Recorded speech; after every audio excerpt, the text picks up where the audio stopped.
After years of synchronized rate moves that we've seen across central banks, we're seeing some divergence. Some of the central banks are probably closer to terminal right now, looking at pausing. The U.S. looks like they're standing alone here as a bit of an outlier and we expect rate cuts out of the U.S. still.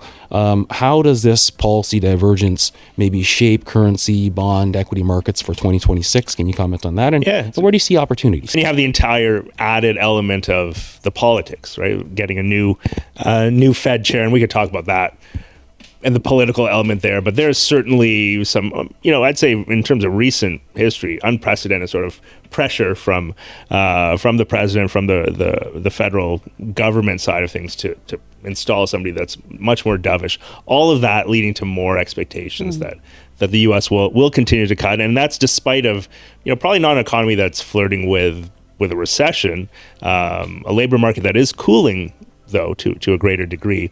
All of which is to say, it's actually, how does that affect the various asset classes? I mean, probably the biggest question and the biggest pushback to any sort of nominally kind of bullish view for the year, which again, we are still relatively bullish on risk assets through this year. The biggest pushback against that is valuations, right? Valuations look, particularly in certain segments of the economy that we'll talk about, segments of the market, AI related, et cetera.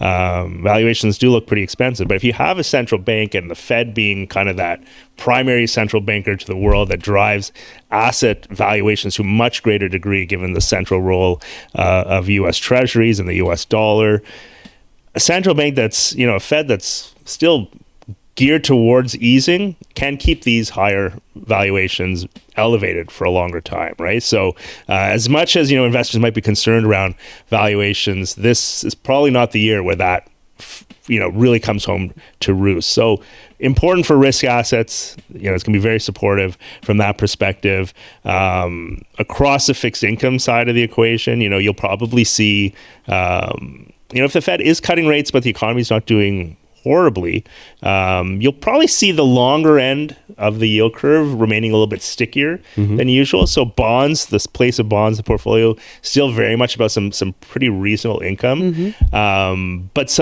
also still good insurance for if and when the economy may surprise to the downside, you'll get some of that capital appreciation. So the yields will probably stay sticky until you see some economic deterioration. So again, providing that central role in terms of some ballast within the portfolio.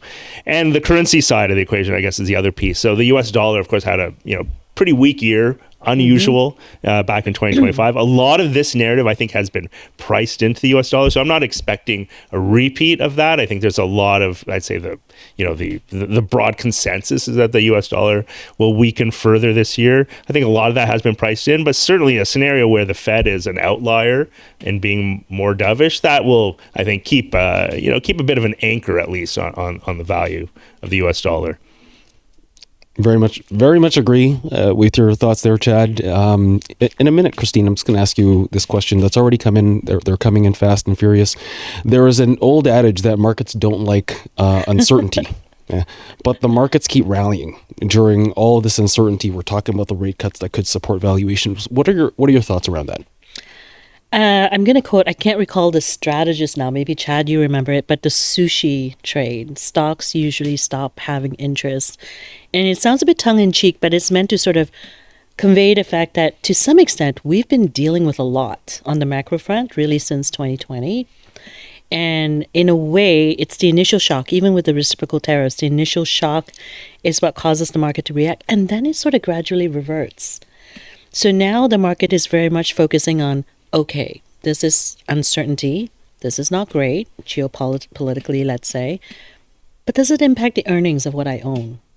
So I think that's why it feels like there's a bit more desensitivity, if you will, that sushi trade. So it's not to really underplay the importance of what's happening on the macro front. And we'll touch on Venezuela and what it means for Canadian oil and gas in a bit, like when we're talking about multipolarity. And we saw that. So the concern, it really did impact Canadian oil and gas stocks. And then, we kind of thought about it again and kind of really tried to figure out what the impact is. So short answer, it's not that the market doesn't care. It's just that because we're so used to having a lot of macro news, the focus is now on, does this impact what I own?